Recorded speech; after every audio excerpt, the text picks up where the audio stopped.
Hello everybody, Mrs Elmore here. And Miss Rutherford here as well. And we are here to just give you some general information about Year 5 and answer hopefully any questions that you guys have. Okay, so first things first, TAs for the year, you probably know this already. We've got Mrs McEwen, Mrs Furt and Mrs Boys working across both classrooms. And as well as having Mrs Boys with us in the classroom, we also have her as our Thursday PPA session where she's doing our wider curriculum work. And when the class is not with Mrs Boys, they will be with the Shine coaches for PE. Okay, so just a quick recap on our school day times. Drop off same as before, 8:45. They need to be in before 9 o'clock when the registers close. Break, same time as before, 10:40 to 11. Lunch, ever so slightly later than last year. They're going to be 12:20 to 1:25. Lunches can be booked the same way as before if you're having school dinners, and that will be eaten outside or in the hall, weather dependent. And after school, we've now got Wheatfield Plus and Shine up and running, and these can be booked in the normal ways. So in terms of PE, we mentioned it was alternate Thursdays. It is a little bit complicated, but after the first few weeks, we kind of get into the knack of it. So, like we said, alternate Shine coach days. So on odd weeks, 1, 3, 5, 7, 5E will have their Shine coach on a Thursday. And on even weeks, that will be 5R. Starting from week 5, because we've got a few things including camp, etc. the first few weeks, starting from week 5 of this term and then continuing to the end of the year, on the weeks that they don't have their Shine coach PE, they will have PE with either of us on a Tuesday. And can we just remind you that they should be wearing their PE kits on those days with their house colour t-shirts, suitable footwear, weather appropriate, because even if it might be drizzling and cold, we will be taking them outside. Yeah, for sure. In terms of the PE kit, please don't worry. We know it took a good few weeks last week to kind of get into the habit. If they come in PE kit on the wrong day, it's really no drama. It's just there for us. And like I said, we'll try and send messages on our WhatsApp group to remind as well. Okay, so we're going to give you a quick intro into some of the topics we're going to be covering in maths this year. So our first one, this is what we cover for the first 3 weeks of term, is going to be focusing on place value. It builds on stuff. They've been doing this right the way back from reception, building as they go through the years. And when they reach year 5, that's when we start to look at numbers up to 1 million. That includes reading, writing, ordering and comparing, as well as thinking about the value of each digit. So you can see we've got a couple of example questions here. So for example, how many hundreds are there in 34,802? Thinking about what that 8 actually represents. Okay, so that's kind of some of the things we'll be doing in place value. Okay, and after place value, we will be doing addition and subtraction. So we will be adding and subtracting numbers up to 5 digits long, so into the 10,000s. And we will do that using our column method. That's the one we use, or formal method, it's sometimes known as well. So we've got another couple of examples here. This again is going to be building on some of the addition they were doing last year in year 4. Absolutely, and we'll be looking at things like using the inverse, that kind of thing. Multiplication and division, again, we tend to do that. I think it's normally towards the end of term 1 into term 2. Again, building very much in year 4, they would have been thinking very much about up to 12 times tables, building fluency. We build on that all the way up to multiplying a 4-digit number by a 2-digit number, as you can see on this example here. We do go up to that step by step though, and again using formal written methods. Dividing up to a 4-digit by a 1-digit. Tend to use, we call it the bus stop method, you might know it as over here. And then we also start to look into multiplication and division facts, including square numbers, cube numbers, prime numbers, and kind of looking into factors and things like that. So that'd be across kind of the autumn term. Okay, so moving into this, I believe we start this kind of term 2. Term 3, I think. Term 2 or 3. Possibly 3. And we're looking at fractions, decimals and percentages, where we're going to start off really nice and simply comparing and ordering fractions. What does a fraction mean? How is it different from a whole number? I know that they've used some fractions before, so it'll be continuing that. Then we're going to start to add, subtract and multiply using those fractions, as well as looking at conversion between the 3 different types. So looking at the relationship between fractions, decimals and percentages. and we'll be using some problem solving as well to explore that. We are armed with all the fraction songs to help with it as well. So it's cracking. It's a meaty topic, but by the end, we promise they'll love it. And Mrs. Elmore's got the dance moves to match. Always. What have we got next? Yeah, so Ms. Rutherford's already mentioned a bit of problem solving. So with all our topics, obviously there's the fluency that comes with it, just understanding the questions, kind of, I guess, the mechanics of maths. The idea is we want to deepen their understanding and get children armed to kind of apply their knowledge of number, etc., to a variety of different questions. So when we say problem solving, that could be a word problem, it could be a multi-step problem where they've got to do a couple of things to get to the answer. And when we say reasoning, we mean kind of when they're armed with a question where they need to explain their answer, they might need to convince us, they might need to look at somebody else's workings and go, right, are they right? How do I know? And explain that. So yeah, lots to do there. That's something we work on. Again, they've been working on that throughout the school, and that's something we deepen in Year 5. Absolutely. Okay, and finally, one of the most popular things across the school is our maths planets. We will, of course, be continuing with these. We're going to get the children to start where they finished on Year 4. So if they're still on a Year 4, which most of them are because of lockdowns, we're going to carry on from there and we're going to get them all up to the Year 5 planets, I'm sure. So we're going to carry those on. They're going to be checked on a Friday, but we would like you to practice maths facts with them throughout the week, 3 times if possible. And all of the Maths Planet Sheets examples are on the website. Yeah. And again, if they're stuck at any point, that's what we're here for. You know, we can differentiate those. We can give them support with that. Obviously, do as much as you can at home, but should there be anything you're not sure on or you feel like they need some support on, just let us know and we can do that. All right?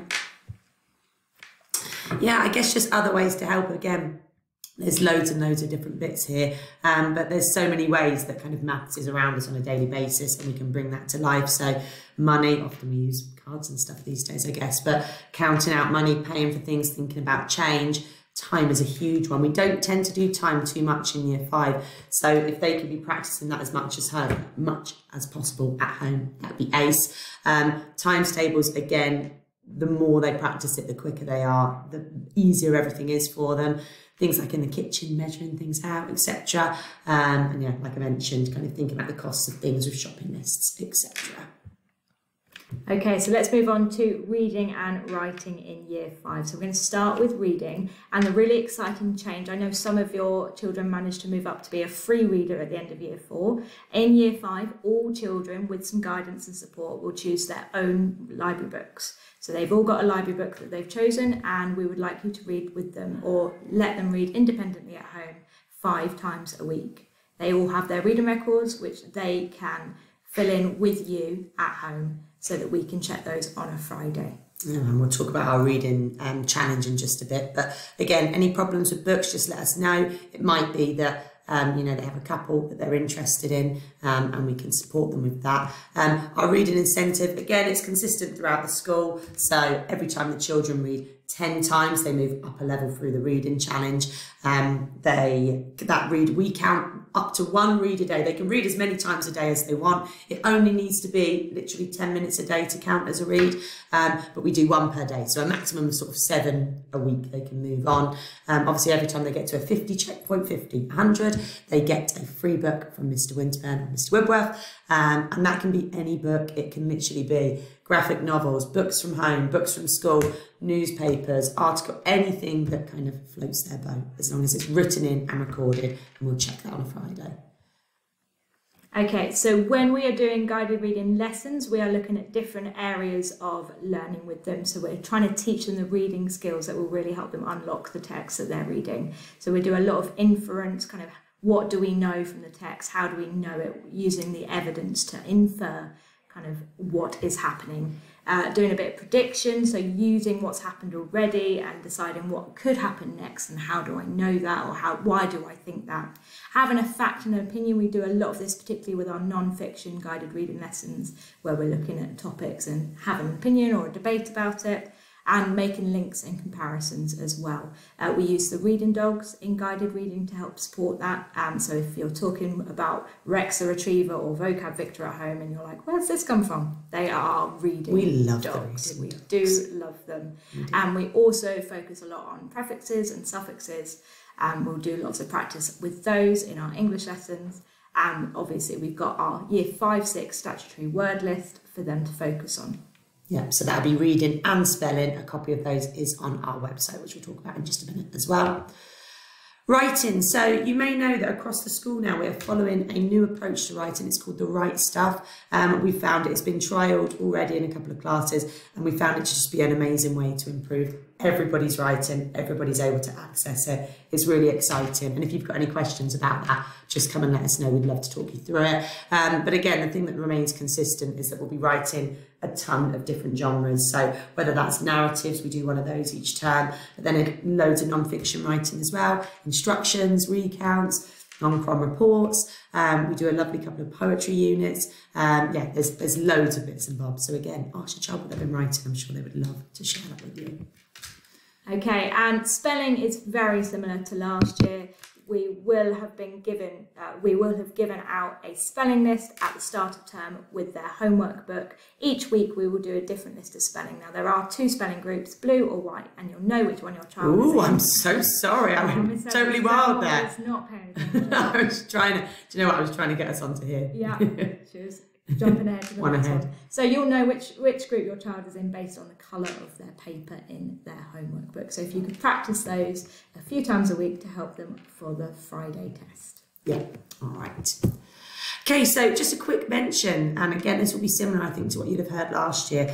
Over the last couple of years, we've really kind of focused on broadening our wider curriculum and making sure that each subject is celebrated and covered in every class as much as possible. We have got some amazing topics in Year 5, so many cool things. Just in Term 1, the DT that we're going to be doing, our history, there's lots of links between them. We'll actually show you, again, when it comes to our website, there's links if you want to find out what they're learning about for each of these. You are very welcome to. But yeah, just to focus that we want to be keeping all of those in our learning. Okay, this is just an example of one of our pupil organisers for history. So this can be found on our website by clicking the history button that we've just shown you. And it just shows you what they're going to be learning, what questions they might be thinking about, if you want to be looking at that with them at home as well. Okay, so we've mentioned the website a couple of times. It's now freshly updated for the current Year 5. On there, we've got links to things like our spelling list, link to this video, that will be on there. So well done if you found us through the website. Links to all the logos where you can find those pupil organisers that Mrs. Elmore told you about, and also an overview of our first 2 reading books that we're doing this term. So there's loads of information on there.